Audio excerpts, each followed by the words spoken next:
that we will begin with is the hammer. And the reason that we'll start with the hammer is because, like in many things in life, in the toolbox, the hammer represents a foundational tool. It's a tool that represents building. It's kind of the building blocks. You drive nails with it. We use it for construction and building buildings and our homes and all kinds of other things to do. And just like in our scripture in John 3:16, the word that I want us to focus on today is the word gave. Because I know that John 3:16 is the most popular scripture of all time. It's been made popular through many sports, athletes and people of big name and stature. But I wonder if people truly understand what John 3:16 says. If we truly understand the very root of what God is saying in John 3:16. And there's a word that we're going to focus on, and that particular word is the very foundation of Christianity today, and it's the word gave. Because though it's a simple word, it's a very powerful word. And when you unpack the word gave, you will find inside the New Testament the gospel of Jesus Christ from that very word. Because when God says He gave His Son, what is that? What does it mean to give? Yesterday I was at a birthday party of my grandson, and he was given gifts. He opened the gifts and had a good time. And in that context, it was something that people gave to him. A gift, a toy, whatever it is. And that's what we understand the word gave. But if you and I would look into the New Testament, if we began to read Matthew, Mark, Luke, and John, we would find that the word gave that God uses in John 3:16 is a much more important word than that word that we understand. Because when you unpack the word gave, you begin to see what we call the gospel. And it's been labeled as the good news gospel. I find it amazing about the habit of church. Church seems to have the habit of making Christianity so pretty. Kind of like this painting or this building that I've constructed.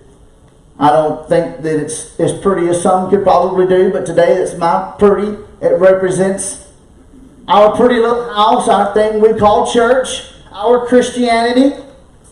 It's nice. It's got its painting and its shingles, and it's got all the little flowers, and it's got our little curtains.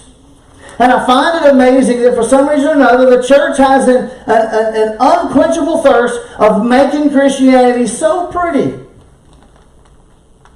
We even use it when we talk about the gospel. It is good news. It's so good, and it sounds so fun, and it sounds so light, and it sounds so pretty. And it is to some degree. For it is God's great love for us is the reason that He gave His only begotten Son for our sins. It's His forgiveness that we rely on each and every day. To be forgiven, to have a relationship with God. In some way it is warm and cozy. I'm comforted by God in the most difficult times of my life. I'm encouraged by God when things that come my way are so difficult and He fights for me. I truly, truly do. But you know what I find out? I find out that when I began to look at the gospel and I began to study Christianity from God's perspective, from Jesus' perspective, I find that at some point I realized that Christianity isn't so pretty.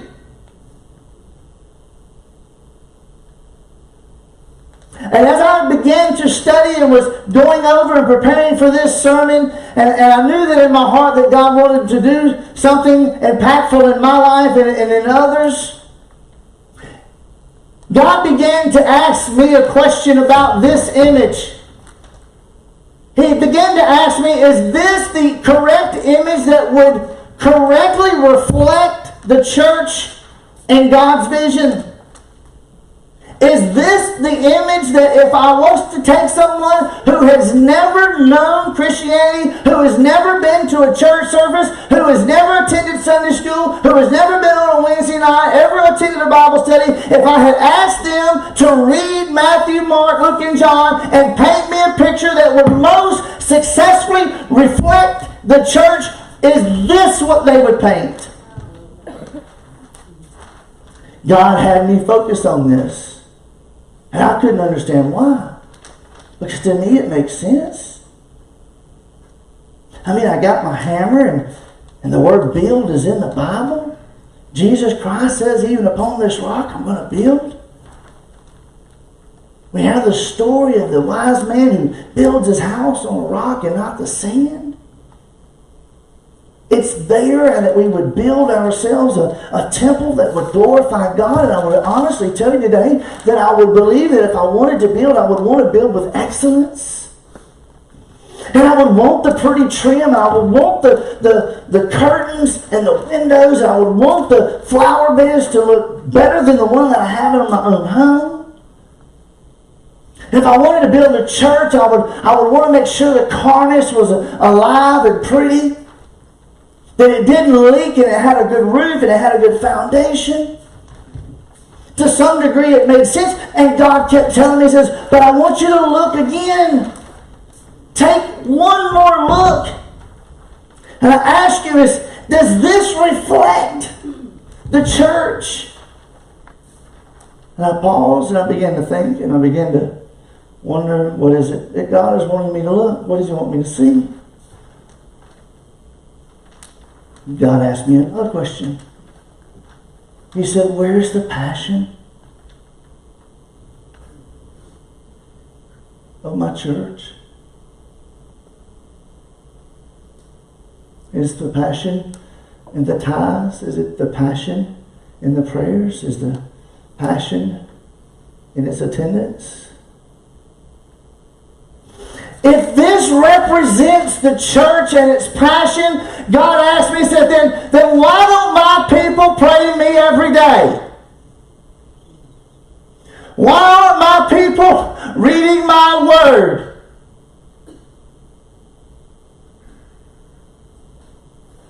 Where is the power of God in the 2020?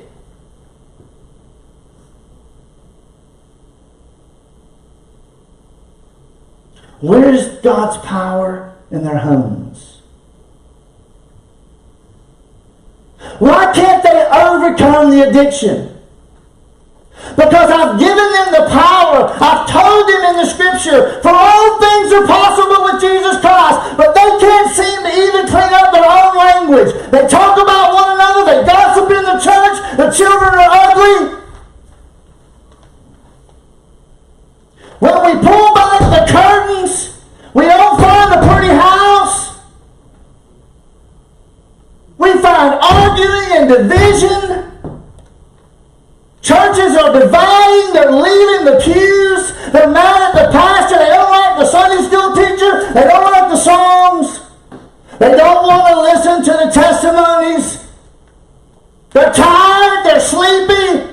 They can't stay awake. They don't want to come to church. They don't want to get out of bed. Where's the passion? If this represents passion, and we're doing so much to build this, where's the power?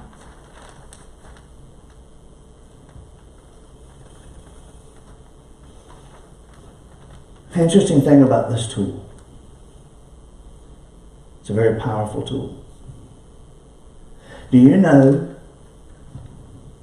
that this is the only tool in a toolbox that has a wicked cousin?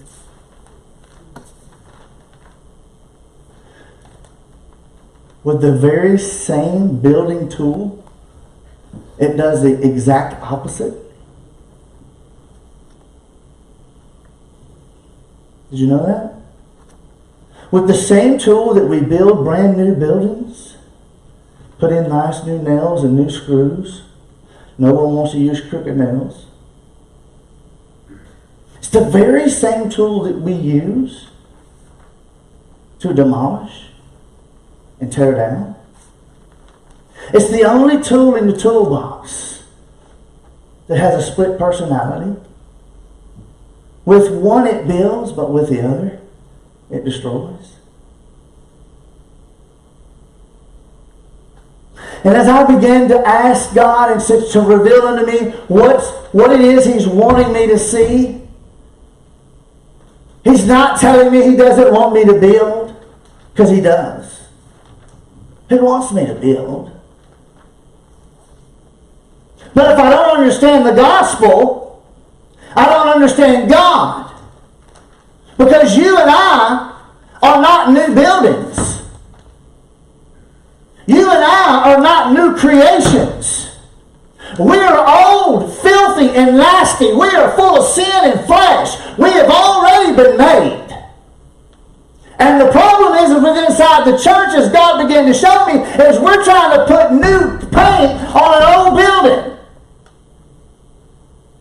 And the problem with that is, when you cover up old mold, it finds its way back into the new building and begins to corrode it from the inside out. And as I began to wonder and pray, God said, would you do me one favor? Would you begin to look behind the sheetrock? Would you find yourself and begin to look?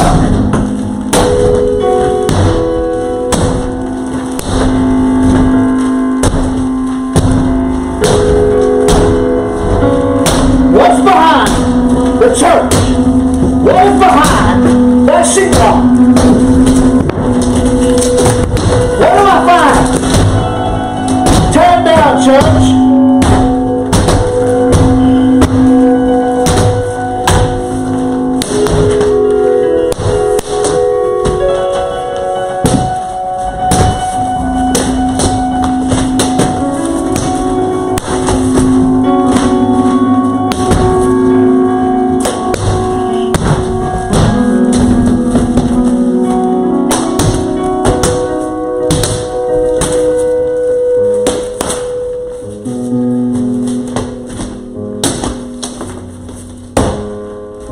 Then I saw it. You see it?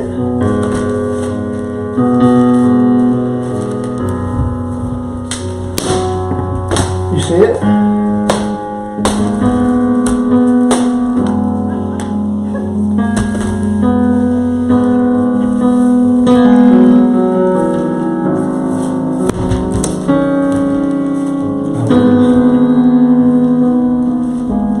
You see it?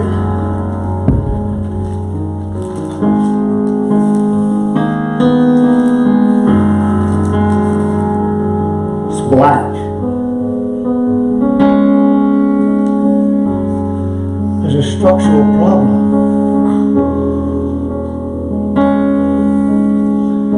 We have a church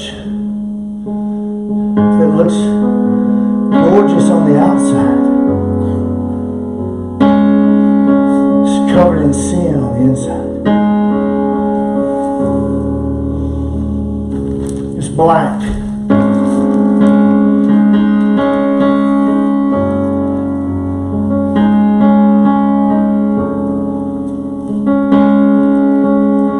God, why?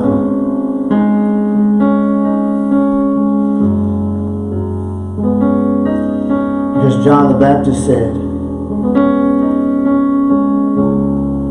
not build. He said, repent.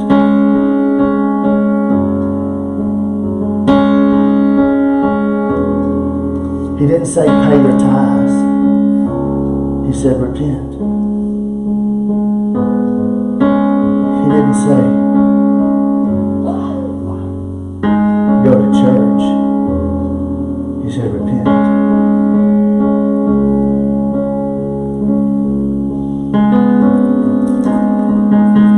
Why can't the church overcome sin? Why is it full of adultery? Why behind the pretty exterior do we find idleness?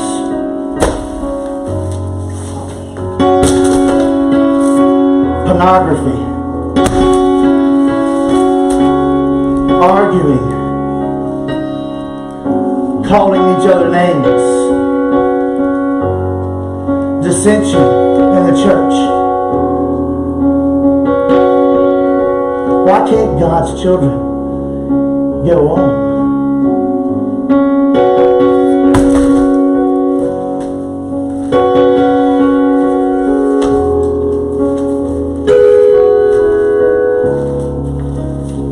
backbiting,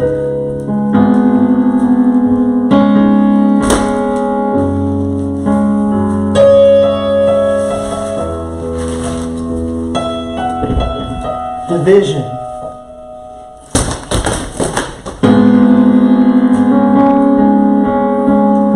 If the church is so pretty and so perfect, why does sin plague its very body? Is it because it didn't understand the very basic value of the cross? Did it not get the most simplest of all messages?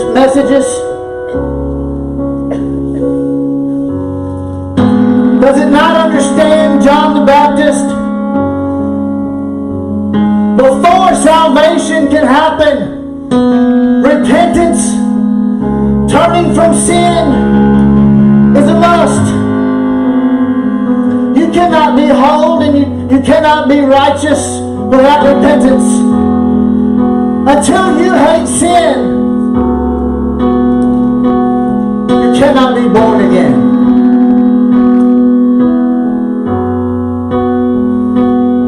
The cross doesn't ask us to build new houses. It doesn't ask us to put nice coats of paint on it.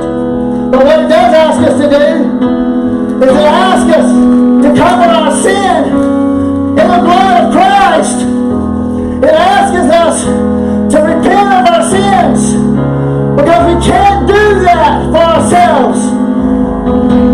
We must be washed in His blood.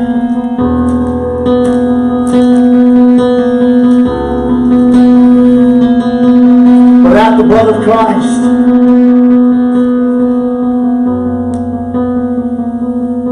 we can't overcome.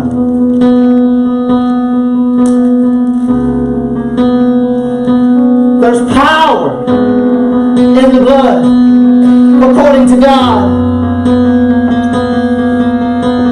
And if the church has been covered in the blood, then where's its power?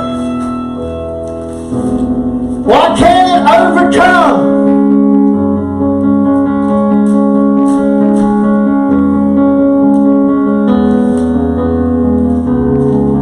Did it forget repentance? Did we move past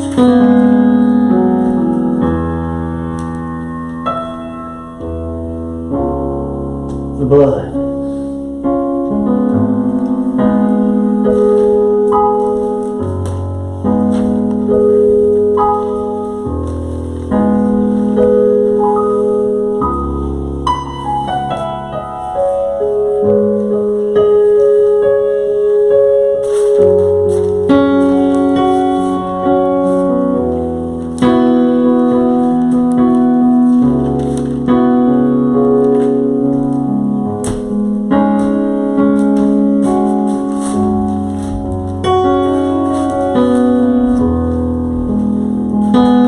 What does the Bible say?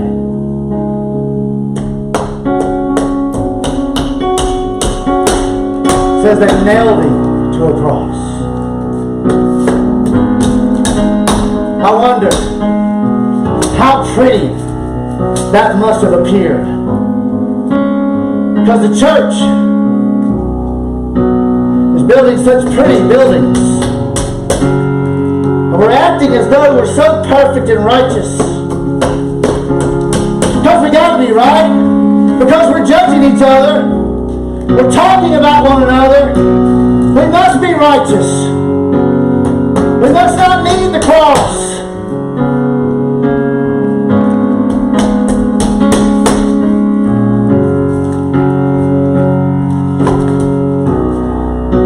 The Bible says that God gave His only begotten Son, that whoever should believe in Him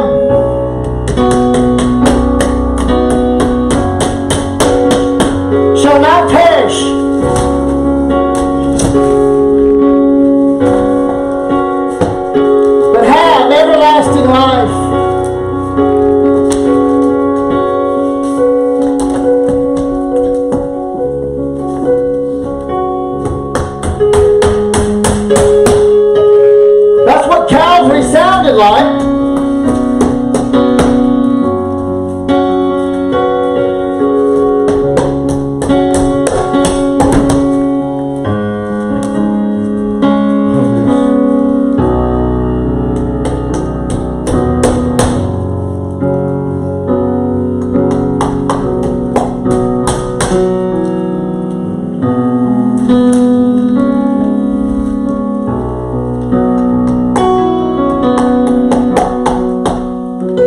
Thank you, church.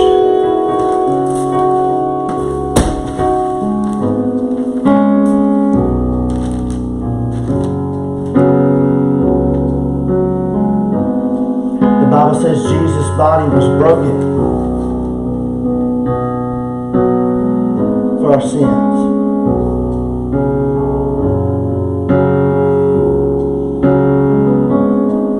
And He hung on a cross.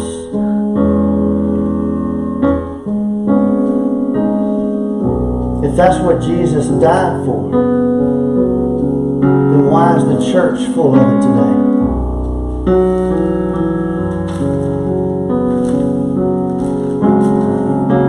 And it says in the blood of Christ,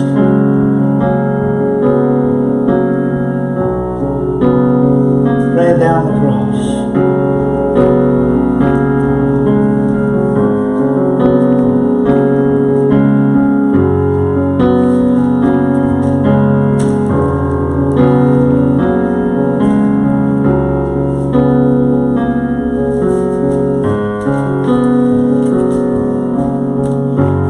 He was beaten and He was bruised and He was broken, not so the church could look pretty, not so the church could continue in its past, but because and for the reason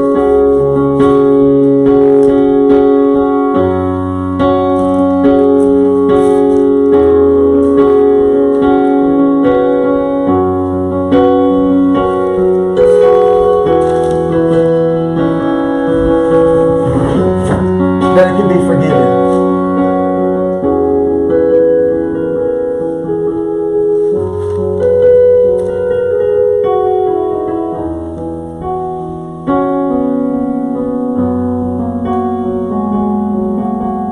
What do you think, church? You think that's a better example of the gospel?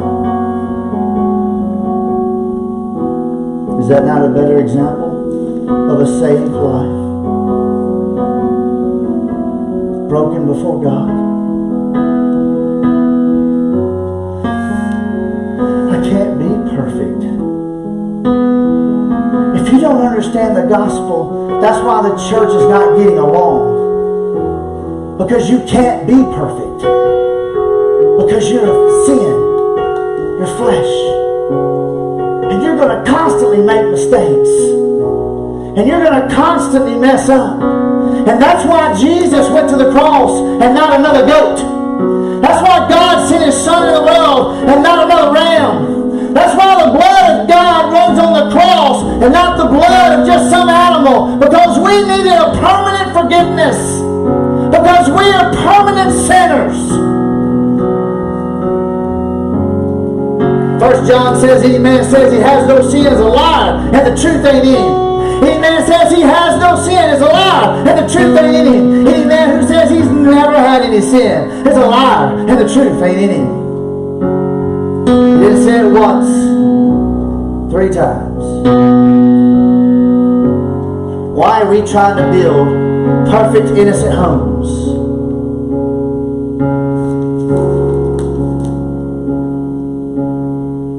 Instead of being broken before God.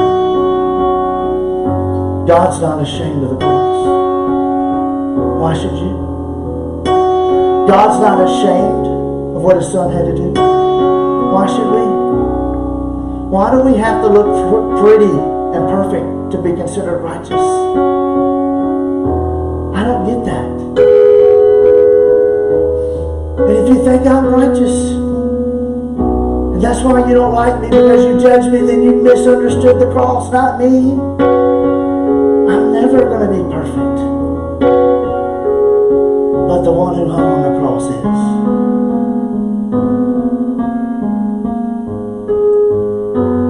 We need to stop and think for a moment. How is your heart today? Is it whole in the blood of Christ? Has it been washed? Because the power is in the blood. It's not in your ability to come to church and say amen. It's not in the offering plate of your dollars. It's not in your attendance or the programs. It's in the blood. Your righteousness is in Christ. And if you haven't been forgiven today,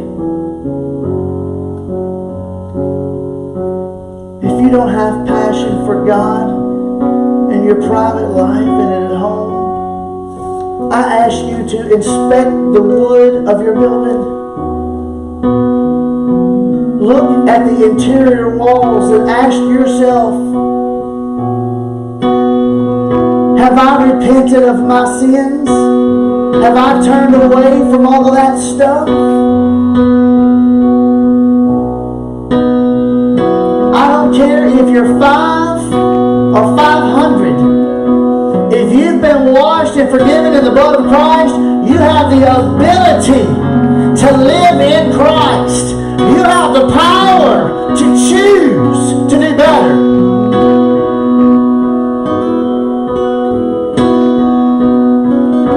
I wonder, would you stand with me today?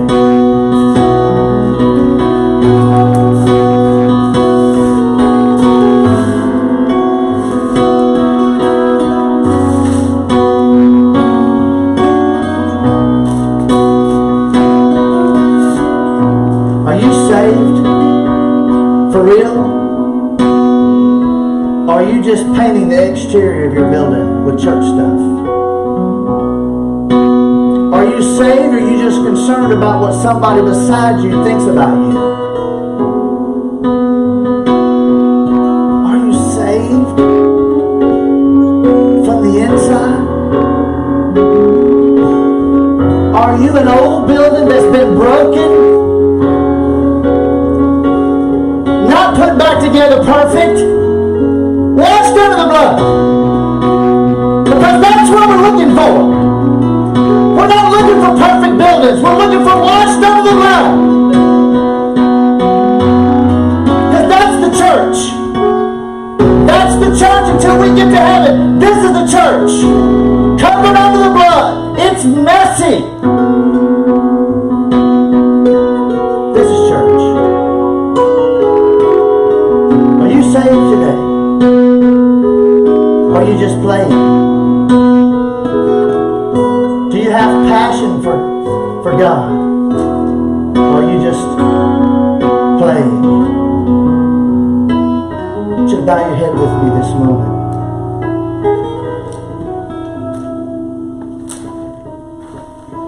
I want you to consider yourself this morning.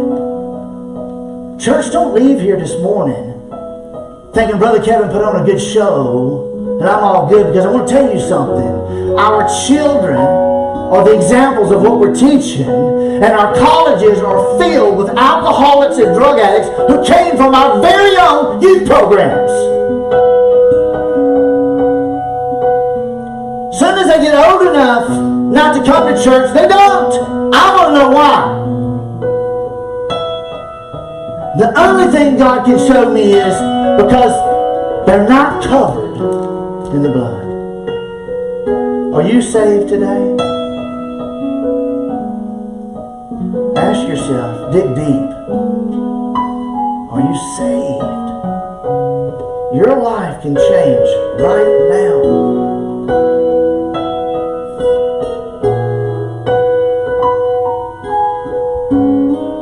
This is not about you being a better father, a better wife, a better child, a better brother, or a brother sister. But even those are the side effects. This is about you going to heaven, folks. This is about your eternity with God.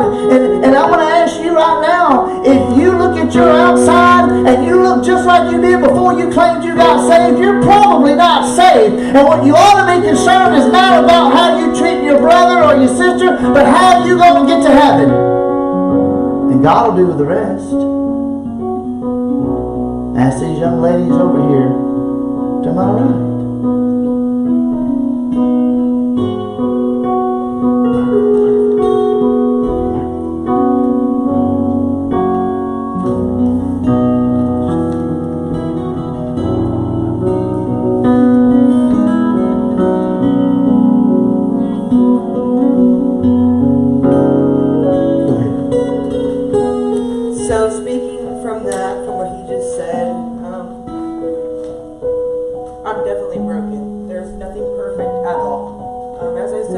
graduate of this program. I went through the motions. I was a staff member. I stayed clean for 2 years. I went through the motions, just that. Went through the motions. I didn't deal with any of this right here. And I ended up back here. I had a good childhood up until I was 12. I ended up giving up. My mom wanted to live her own life, and I never understood that.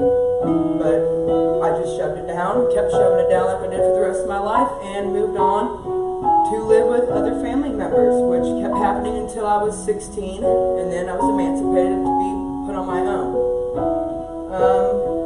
On the outside, everything looked great. I was a high school basketball star, had scholarships. I broke an ankle in my junior year. I lost my scholarship, and that's where the devil crept in. I allowed him to come right into my heart, but on the outside, you would never know. I kept working, kept doing things like, any normal person would do.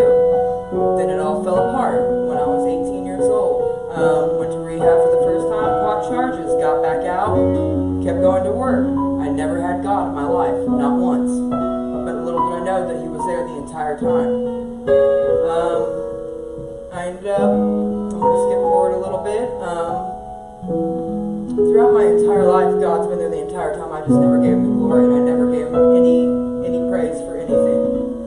By the grace of God, I'm still alive, and I should not be alive at all. I've spent 16 years in a methamphetamine addiction. I've been shot at multiple times. But yet never gave Him the honor and the praise. I ended up in Teen Challenge a year and a half ago. Considered myself an atheist. I always knew there was a God, but I wouldn't acknowledge Him. I was saved, but like I said, I just went through the motions. And He allowed me to do so. He allowed me to go through the motions, and He allowed me to graduate the program. He also allowed me to relapse again because I'm not perfect. Which also allowed me to come back into this program to deal with the real issues at hand.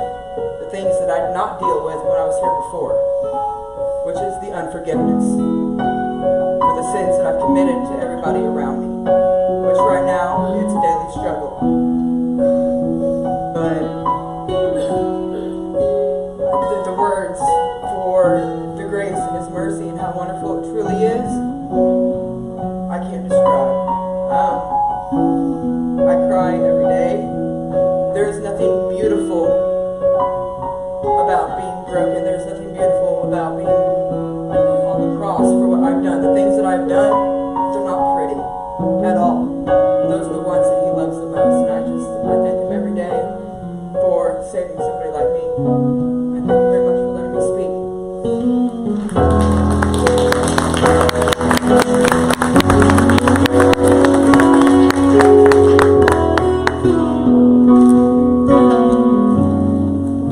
It takes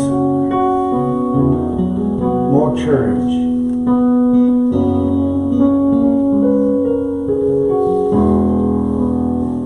to say,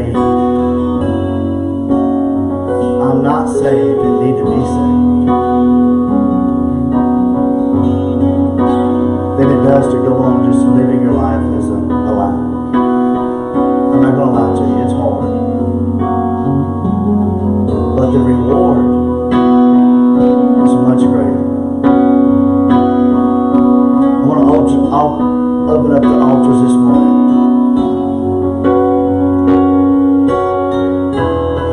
And if you've been listening to anything I said today, and you want to pray, come and pray. It's in your ballpark. They're open. And if any of these ladies would like to pray with you, I'm fine with that too. And let's take just 5 more minutes. If God will take more, it's fine. If you want to come and pray at the altar after what you've seen and have a little chat with God, this is your opportunity. Step out and come on down right now. I won't tarry long.